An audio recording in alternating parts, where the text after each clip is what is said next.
19 minutes before 9 o'clock. Good to have along Southern Fried Football's Mark Packer with us today.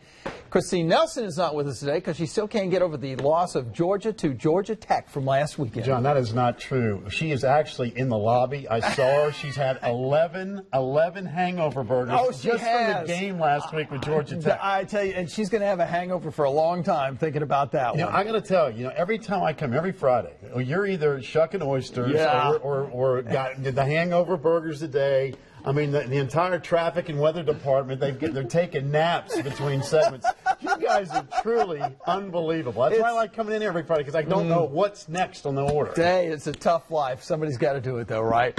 We got a terrific weekend, and starting tonight with some championship series games, and we were just talking a little bit while the commercial was on. A lot of these games are going to be terrific, no matter where they're ranked. It's championship weekend. But, before we even get to tonight, because it's the Pac-12 championship game, last night, East Carolina fans have got to be sitting there going, hey, what a great way to celebrate. We beat Central Florida. Tremendous. And Hail Mary, touchdown, East Carolina loses. One of the most ridiculous plays you'd ever want to see. So really the perfect appetizer heading in, speaking of food, heading into this championship weekend. But tonight is the start. You got the Pac-12 championship game, number 2 Oregon, number 7 Arizona. Arizona has owned these guys. They beat them the last 2 years. Ironically, Oregon is 22-1 versus everybody they played, but they're 0-2 against Arizona the last 2 years. Oh, my gosh. This is a big deal because now, really, the winners this week basically can move on to the playoffs, which will be announced on Sunday. So, Oregon's the number 2 team, and they got to take care of business tonight out in San Francisco. All right, we got a big game coming up tomorrow. Florida State, Georgia Tech. Speaking of Georgia Tech. Crazy. Yeah, how good a game is that going to be? I think it's going to be really good. I mean, a lot of folks think, Florida State's going to roll. Florida State's won 28 straight games. That streak started right here in Charlotte 2 years ago against Georgia Tech. The Jackets are on fire. Just ask Christine. She again with the hangover burger number 12 out in the lobby as we speak. Yes. But Georgia Tech's playing great. That triple option is a troublemaker in terms of folks just never see it. So Florida State, they kind of pushed the envelope here. They've been living on the edge.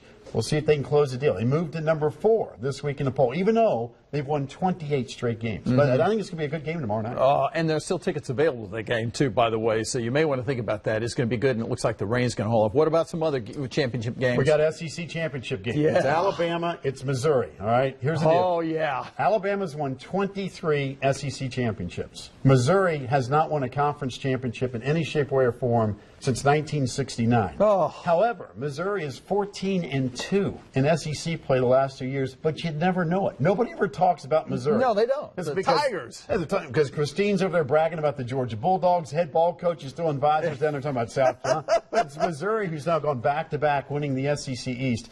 I sense Bama wins the game, but they can't have a hangover from last week's big win against Auburn in the Iron Bowl. That's why we play them. None of these teams that are ranked 1, 2, 3, or 4 in the polls, which is Bama 1, Oregon 2, TCU 3, Florida State 4. None of them can afford a loss this weekend in championship weekend. So. Yeah, and I'm just told real quick, let's go back to the ECU, the Hail Mary play. We've got that queued up. Let's go. Let's let Mark Packer tell us what was happening here. Well, first of all, knock the ball down. I see this all the time on Hail Marys. Guys want to go up and try to intercept the pass. It doesn't work that way. And here's the crazy thing.